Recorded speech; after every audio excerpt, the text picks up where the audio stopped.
बुजुर्गान कौम और मिल्लत, मेरी इज़्ज़तदार माँ और बहनों, गयूर नौजवान साथियों, शहनशीन पर तशरीफ़ फरमा मोहतरम जनाब इम्तियाज़ जलील साहब, सदर महाराष्ट्र मजलिस इत्तेहादुल मुस्लिमीन, वो साबिक़ा रुकन असम्बली, वो साबिक़ा रुकन पार्लिमान मोहतरम जनाब शोएब जामाई साहब, सदर दिल्ली मजलिस इत्तेहादुल मुस्लिमीन शादाब साहब, हमारी बहन नूरीन फ़ातिमा साहिबा, मुदस्सिर साहब, नवेद साहब, ओखला के सदर रफ़त खां भूरे साहब, शाहिद साहब, जनाब जाबिर साहब जो आम आदमी पार्टी छोड़कर आज मजलिस में शामिल हुए हैं, मोहसिन साहब, सफदर साहब, दानिश साहब, जाहिद उमर साहब, आरिफ साहब, शालम साहब, इरशाद अशरफी साहब, मेरे अजीज़ दोस्तों, बुजुर्गों, मैं आप तमाम का शुक्रिया अदा करता हूं कि आज आपने अपना कीमती वक्त निकाल कर मजलिस इत्तेहादुल मुस्लिमीन के उम्मीदवार ओखला के जनाब शिफा साहब के इंतखाबी जलसे में आपने शिरकत की। इतनी बड़ी तादाद में आज आपका यहाँ पर जमा होना इस बात का पैगाम देता है कि इंशाअल्लाह ताला ओखला की आवाम ने ये फैसला कर लिया है कि इस असम्बली के इंतखाबात में वो तब्दीली चाहते हैं, और यहाँ से इंशाअल्लाह ताला जब आप वोट डालने जाएंगे तो मुझे यकीन है कि आप मजलूम का साथ देंगे, आप जालिमों को हराएंगे, आप नाइंसाफ़ी करने वाली दोनों पार्टी और हुकूमतों को सबक सिखाएंगे, और आप जो जेल में जो हमारे लोग सड़ रहे हैं पिछले 5 साल से, उन बेजुबानों की आवाज़ आप बनकर 5 तारीख के दिन पतंग के निशान पर बटन दबाएंगे। मेरे अजीज़ दोस्तों और बुजुर्गों, मेरी इज़्ज़तदार माँ और बहनों, बहुत से लोग इस बात का सवाल कर रहे हैं कि मजलिस ने 2 उम्मीदवार जो दिल्ली के असम्बली इंतखाबात में उतारे हैं वो जुडिशल कस्टडी में है, आखिर इनको क्यों उम्मीदवार बनाया गया। लोग बहुत से तबसरे भी कर रहे हैं, बाज़ तो मनगढ़ंत बातें करते हैं, और जो इस तरह की बकवास करते हैं वो कानून को नहीं जानते और उनके दिलो दिमाग में एक नफरत भरी हुई है। भारत के कानून के लिहाज से शिफा और ताहिर साहब इलेक्शन लड़ सकते हैं, इसीलिए असदुद्दीन ओवैसी ने इन दोनों को मजलिस इत्तेहादुल मुस्लिमीन का उम्मीदवार बनाया है। अब जो लोग बीजेपी, आप और दूसरी पार्टियों के लोग अखबारात और मीडिया से बात करके कह रहे हैं कि इनके ऊपर फलां दफात लगी हुई है, मैं उन लोगों से पूछना चाहता हूं, भारत की पार्लियामेंट में करीब 250 ऐसे एमपीज जीत कर आए हैं जिन पर बहुत सीरियस क्रिमिनल केसेस हैं। 250 में से 170 के ऊपर रेप का मुकदमा है, एमपी है, मर्डर का मुकदमा है, एमपी है, अटेम्प्ट टू मर्डर का मुकदमा है, एमपी है, किडनैपिंग का केस है, एमपी है, महिलाओं के खिलाफ केसेस हैं, एमपी है। इसमें बीजेपी के करीब 94 जीतने वाले कैंडिडेट्स के ऊपर क्रिमिनल केसेस हैं, जिसमें से 63 के ऊपर सीरियस क्रिमिनल केसेस हैं।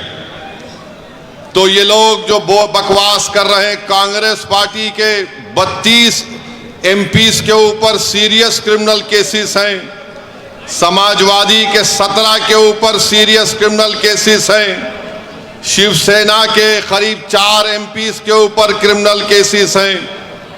ये लोग इलेक्शन जीतकर भारत की सबसे बड़ी पंचायत में बैठे हुए हैं और जो कुछ नहीं किए उन पर झूठा एक मुकदमा लगाकर 5 साल से उनको जेल में रखकर, अगर कोई तबसरा कर रहा है कि ये इलेक्शन क्यों लड़ रहे हैं, उन तमाम लोगों से मैं कह रहा हूं कि तुम चुल्लू भर पानी में डूब मरो बेशर्मो। भारत की पार्लियामेंट में इतने एमपी जीत कर आ रहे हैं कि एक पार्टी के एमपी के ऊपर सीरियस क्रिमिनल केसेस हैं। तुमको वो दिखाई नहीं देता क्योंकि जिसका नाम शिफा है, जिसका नाम ताहिर है, तुमको वही नजर आता। इससे तुम्हारी तंग नजरी का इजहार होता है। हम बराबर टिकट दिए, पहली मर्तबा नहीं दिए हैं, फिर से देंगे। अगर जो कोई सरकारें किसी के ऊपर जुल्म करेगी और नाहक उनको जेल में डालेगी, तो जमहूरियत का तकाजा ये भी है कि आप उन बेजुबानों की आवाज बने। मजलिस ने कोई गुनाह नहीं किया, बल्कि मजलिस ने अच्छा काम किया। और अगर कोई मुझे पूछेगा क्या कह रहे हो, तो क्या जॉर्ज फर्नांडिस के ऊपर बड़ौदा डायनेमाइट केस नहीं बुक हुआ था? बिहार के मुजफ्फरपुर से जेल में बैठकर जॉर्ज फर्नांडिस इलेक्शन जीते, तो इंशाअल्लाह ताला शिफा भी जेल में बैठकर ओखला का इलेक्शन जीतेगा और एमएलए बनेगा इंशाअल्लाह ताला। अब आप बताइए कि जो 5 साल से जेल में है, ना कोर्ट में कार्रवाई चलती है, ना मुकदमा खत्म होता है, ना विटनेसेस का एग्जामिनेशन होता है, मगर प्रोसेस एक पनिशमेंट बना दिया गया। शिफा जेल में क्यों है और केजरीवाल जेल के बाहर क्यों है?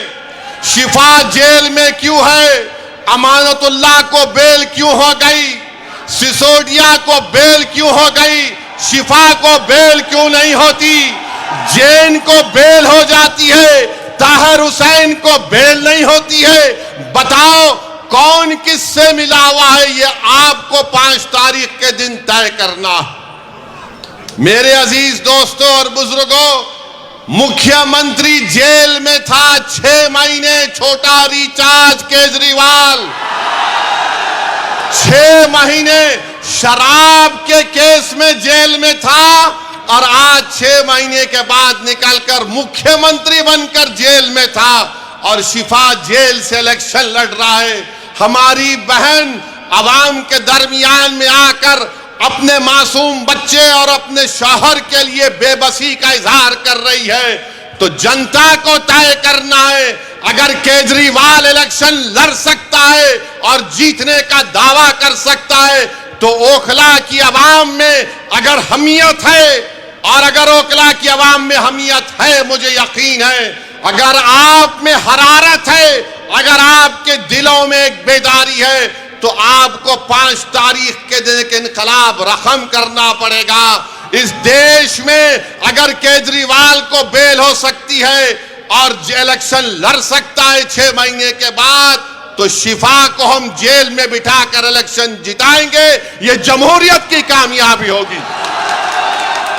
अगर नरेंद्र मोदी के पार्टी में ऐसे 90 एमपी हैं जिन पर क्रिमिनल केसेस हैं, तो मजलिस ने कोई गुनाह नहीं किया, कानून इजाजत देता है। हमने अपने उम्मीदवारों को मैदान में उतारा। जो लोग ये आम आदमी पार्टी के कह रहे हैं नहीं वोट कटेगा, अरे 94 से लेकर 2019 तक यहां से अल्पसंख्यक समाज का उम्मीदवार एमएलए बना। अब तुमको बीजेपी कैसे याद आ गई?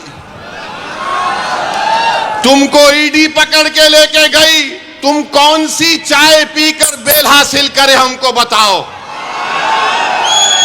तुमको बेल कैसे मिल जाती है, शिफा को क्यों नहीं मिलती? तुम्हारे आका केजरीवाल को 6 महीने के बाद बेल मिल जाती है, शिफा को क्यों नहीं मिलती?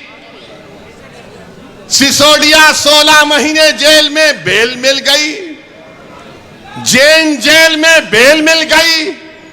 बताओ कहीं तुम कुछ सेटिंग तो नहीं कर लिए?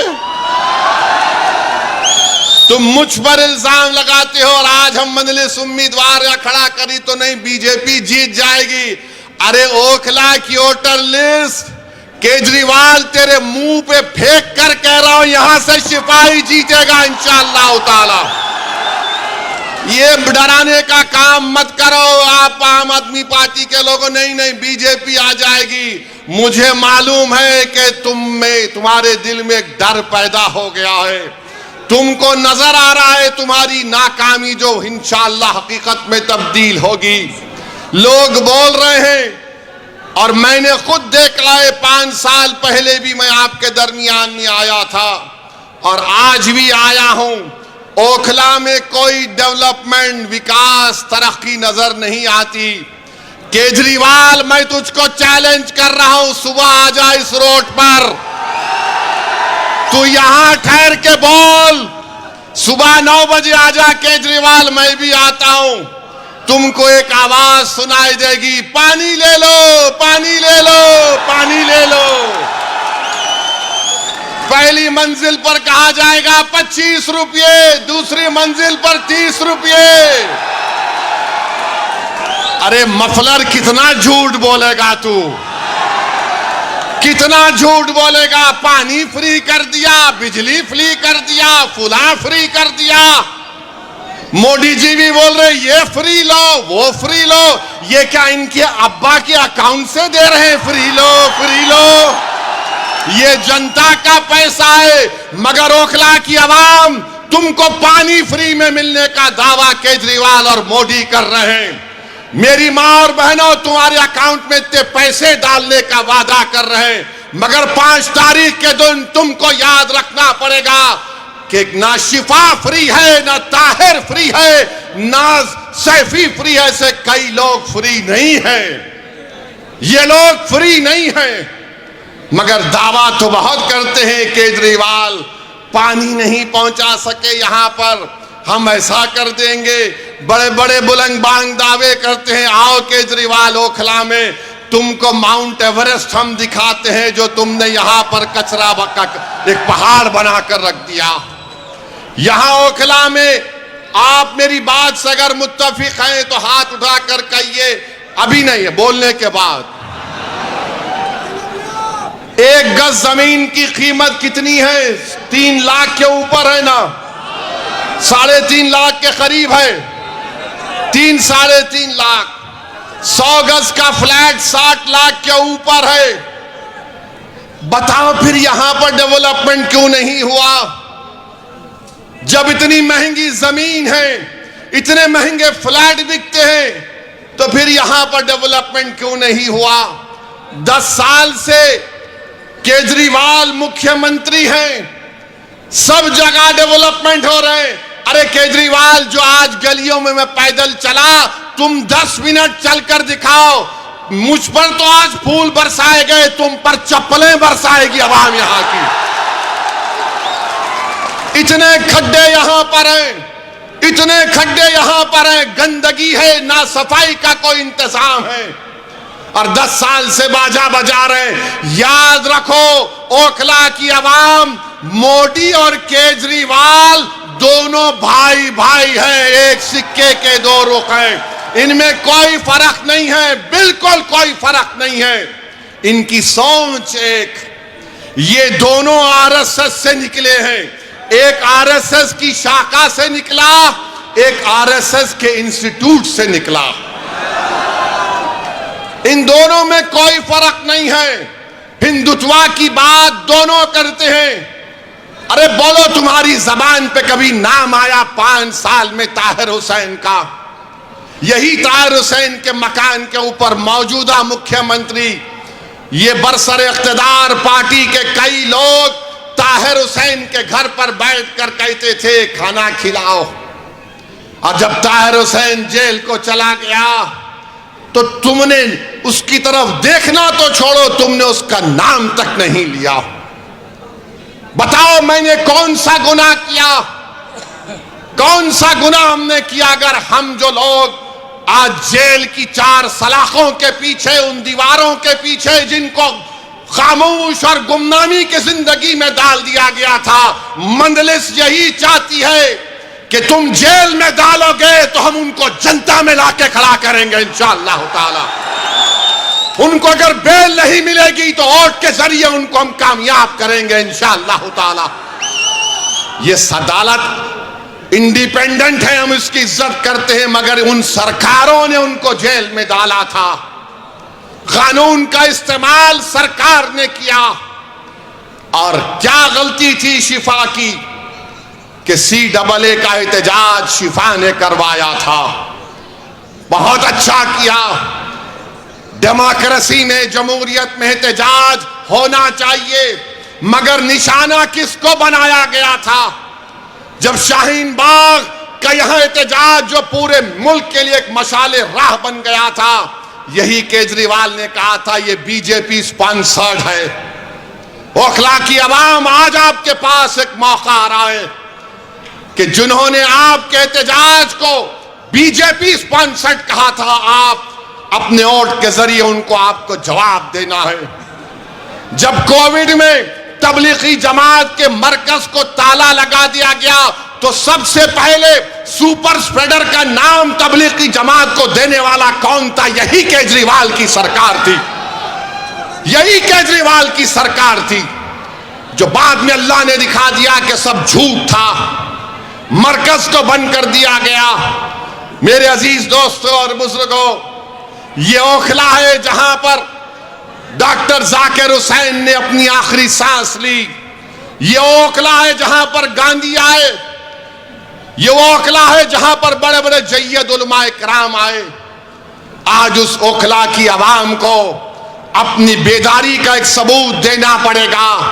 अरे जो लोग बीजेपी का वो डर दिखा रहे हैं, अरे यहां पर 94 से लेकर 2019 तक यहां पर कोई बीजेपी नहीं जीती, ना इस बार भी जीतेगी, मगर तुमने कुछ काम नहीं किया। यहां पर कुछ काम डेवलपमेंट का नहीं किया। सरकार तुम्हारी, एडमिनिस्ट्रेशन तुम्हारा, तुम अगर दूसरे दिल्ली के असेंबली हल्के जात में डेवलपमेंट का तुमने काम किया, यहां पर कौन सा काम किया बताइए आप? कुछ काम नहीं किया गया यहां पर। तो डेवलपमेंट के लिए भी आपको शिफा के हक में अपने वोट का इस्तेमाल करना पड़ेगा। मेरे अजीज दोस्तों और बुजुर्गों, जो लोग आज जेल में 5 साल से सड़ रहे हैं, दिल्ली हाई कोर्ट ने कहा this cannot go on, we will not allow this. Court ने कहा, सुप्रीम कोर्ट ने ताहिर हुसैन की बेल पिटीशन पर एक ऑनरेबल जज ने कहा कि 5 साल में इनके केस में क्या पेशरफ्त हुई है। मेरे भाई, जो लोग मुझ पर इल्जाम लगाते हैं, इल्जाम इसलिए लगाते हैं कि असदुद्दीन ओवैसी हमेशा बेजुबानों के साथ खड़ा था और खड़ा रहेगा। जो कमजोर है वो मेरी आंखों में मजबूत था और रहेगा इंशाअल्लाह ताला। जो हुकूमतें और वक्त के जालिम और जाबिर लोग किसी को दबाना चाहते हैं, तो मंजलिस उनको दबाने नहीं देगी, हम लड़ेंगे। CAA का कानून भारत की पार्लियामेंट में लाया गया था। मोदी के 300 MPs के सामने मैं और इम्तियाज जलील ने खड़े होकर कहा कि हम तुम्हारे काले कानून को नहीं मानते, हम उसको फाड़ते हैं। हम भी क्यों नहीं मानते उस कानून को? मेरे अजीज दोस्तों और बुजुर्गों, ये 10 साल से केजरीवाल की सरकार है, 18 महीने से वक्फ बोर्ड नहीं बनता। बताओ केजरीवाल के मेले तुम्हारी पार्टी ने वक्फ बोर्ड क्यों नहीं बनाया? तुम नहीं बनाए, मोदी ने अपने ओहदेदारों को बिठा दिया। आज जामा मस्जिद के हुदूद में एक मूर्ति को लगा दिया गया। ये केजरीवाल और उसकी सरकार जिम्मेदार है। वक्फ की प्रॉपर्टीज को दिल्ली में लूटा जा रहा है और ये बीजेपी का डर दिखा रहे हैं। मेरे अजीज दोस्तों और बुजुर्गों, ओखला में बाज ऐसे अमराज हैं, ओखला में बाज ऐसे अमराज हैं, उनका इलाज करने के लिए क्या बोलते हम लोग, शिफा। बीमारी का इलाज, उसका अपोजिट क्या है, शिफा, है ना। तो इन तमाम लोग जिनके जहनों में एक नफरत की बीमारी है, जिनकी सोच और फिक्र में यह है कि नहीं, क़यादत नहीं उभरने देंगे। आज आम आदमी पार्टी कह रही है बीजेपी आ जाएगी। कोई कहता ओवैसी साहब आप तो कौम की लीडरशिप की बात करते हैं। हाँ, मैं करता हूं, करता रहूंगा, मगर मैं बेईमानों की और बेनामी की लीडरशिप का कायल नहीं हूं। मैं आजाद लीडरशिप का कायल हूं जो गरीबों के लिए लड़े। अरे तुम्हारी जबान तो तुम्हारे केजरीवाल के सामने झुक जाती है, तुम मुंह नहीं खोल सकते। अगर तुम मुंह खोलते थे तो तुम शिफा का नाम लेते। अगर तुम आजाद होते तो तुम तबलीगी जमात पर झूठा इल्जाम नहीं लगाते। अगर तुम आजाद होते तो तुम यहां पर डेवलपमेंट का काम करवाते। मेरे अजीज दोस्तों और बुजुर्गों, मेरी आपसे अपील है कि ये बीजेपी का डर दिखाते हैं। अरे बीजेपी का डर दिखाने वालों, 2024 के लोकसभा के चुनाव में क्या मैं आया था? क्या मैं आकर बोला था आपको ये मेरा उम्मीदवार है तो बीजेपी पूरे कैसे जीत गई? क्या मैं आकर आपके कान में आयतल कुर्सी पढ़ के फूका के बीजेपी को जिता दो? ये झाड़ू क्या कर रहा था उस वक्त? ये मफलर क्या कर रहा था? ये छोटा रिचार्ज क्या कर रहा था? अरे तू एक सीट पर बीजेपी पर कामयाबी हासिल नहीं करा, हम 2 सीट लड़ रहे तो इसकी नींद हराम हो गई। क्यों तकलीफ हो रही है? ये कभी नहीं चाहते कि आपकी लीडरशिप बने, आपकी एक आजाद सियासी आवाज पैदा हो। याद रखो मेरी इस बात को, मैं जब तक जिंदा रहूंगा मैं ये बात कहता रहूंगा कि भारत की जमहूरियत को अगर मजबूत करना है तो भारत की सबसे बड़ी अक़लियत को अपने सियासी लीडरशिप को बनाना पड़ेगा। तुम मुझे पसंद नहीं करते, तुम बनाओ, मैं तुम्हारे साथ पीछे खड़े रहने को तैयार हूं। मगर याद रखो, मैं इस दुनिया में रहूं या ना रहूं, अगर तुम ये काम नहीं करोगे तो 50 साल के बाद तुमको मेरी इस तकरीर के अल्फाज याद आएंगे कि एक दीवाना आकर हमसे कहा था कि अगर हमको अपने मसाइल को हल करना है, अगर हमको इंसाफ चाहिए, अगर हमको इज्जत चाहिए, अगर हमको मान सम्मान चाहिए, अगर हमको अपने बेटों को, अपने भाइयों को, अपने बाप को अपने साथ देखना चाहते हैं, जेल में नहीं, तो लीडरशिप बनाओ मेरे भाई, लीडरशिप बनाओ। याद रखो, कोई आसमान से उतर कर तुमको लीडर नहीं बनाएगा।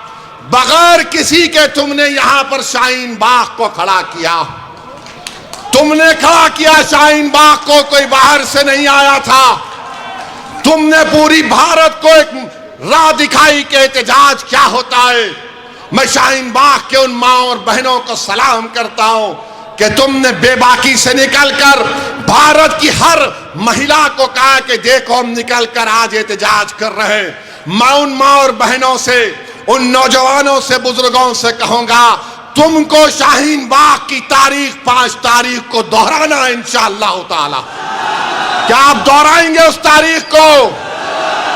क्या आप शाहीन बाग की तारीख को दोहराएंगे, या फिर हम भूल जाएंगे हमारे उन बच्चों को और हमारी बेटियों को जेल में आज सड़ रहे हैं, जिनकी औलाद अपने बाप को देखने के लिए तड़प जाती है, जिनकी बीवियां उनको देखने के लिए तड़प जाती है, जिनकी माँ और बाप रो रो कर रातें गुजार रहे हैं, बीमार हो जा रहे हैं, मगर उनको बेल नहीं होती है। उनका जुर्म सिर्फ इतना है कि उनका नाम शिफार, ताहिर और सैफी है। जिसका नाम केजरीवाल है वो बाहर है। अरे तुम जब बाहर आ सकते तो हम क्यों नहीं आ सकते बताओ? ये दोहरा म्यार कैसा चलेगा? बहरहाल मेरे अजीज दोस्तों और बुजुर्गों, अपने हिम्मत और हौसले को बुलंद रखिए, डरने और घबराने की जरूरत नहीं है। हम 2 सीट पर लड़ रहे हैं, दोनों पर इंशाअल्लाह कामयाब होंगे। ये आपकी कामयाबी होगी, ये आपकी कामयाबी होगी।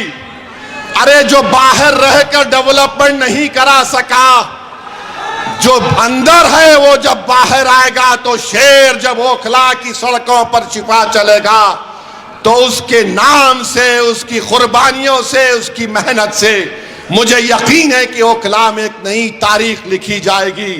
ये एक तारीखी जगह है मेरे अजीज दोस्तों और बुजुर्गों। यहाँ पर बहुत से डेवलपमेंट के काम करवाना है। हैदराबाद में मंजलिस के 7 एमएलए हैं। हमने मेरी कॉन्स्टिट्यूंसी में मैंने 800 करोड़ का एक फ्लाईओवर बनाया हूं 7 एमएलए के साथ।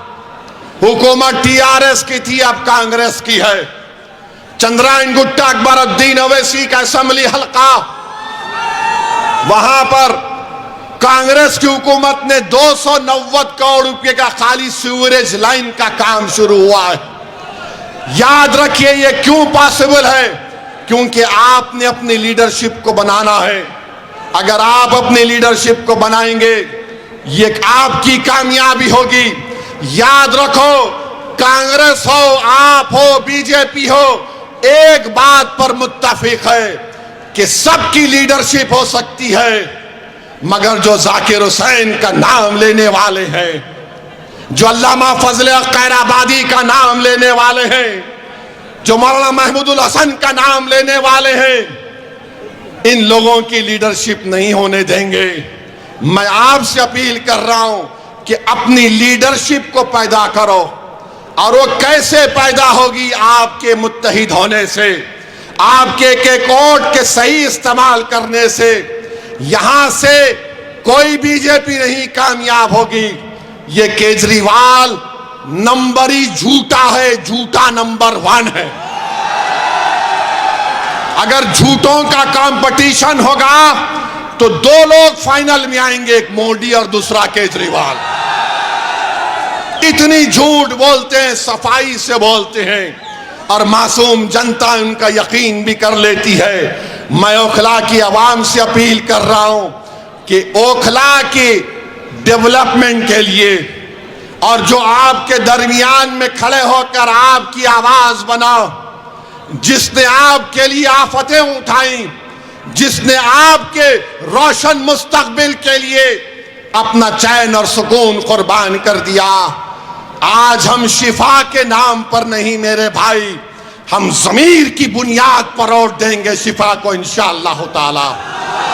जिसके सीनों में धड़कता हुआ दिल होगा वो शिफा को वोट देगा।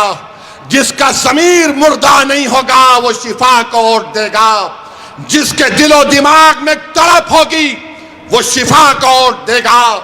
जिसके जिस्म में हरारत होगी वो शिफा को वोट देगा। जो हमारी बहन के आंसू को अपनी बहन समझेगा वो शिफा को वोट देगा। जो ओखला को अपना घर समझता है वो शिफा को वोट देगा। जालिमों का साथ मत दो, मजलूमों का साथ दो, इंसाफ का साथ दो, इंसाफ को सर बुलंद करो। और मोदी को हम कहना चाह रहे हैं कि आप वक्फ का बिल बनाने जा रहे हैं, याद रखो वक्फ का कानून बनेगा तो भारत में प्रोटेस्ट होगा इंशाअल्लाह ताला। बहरहाल मेरे अजीज दोस्तों और बुजुर्गों, आप तमाम से अपील करने आया हूं कि 5 तारीख के दिन ओखला के आसमानों में सिर्फ एक ही निशान दिखाई देना चाहिए, वो पतंग का निशान होना चाहिए। पतंग के निशान पर बटन दबाकर आप अपनी पार्टी को कामयाब करिए, शिफा को कामयाब करिए, जो हमारे लिए खड़ा रहा उसको कामयाब करिए। मैं आज आपके इलाके में दौरा किया हूं, इंशाअल्लाह ताला और भी पैदल दौरे होंगे ना जी, होंगे और भी पैदल दौरे होंगे, आपसे मुलाकात होगी। बहुत बहुत शुक्रिया। अस्सलाम वालेकुम।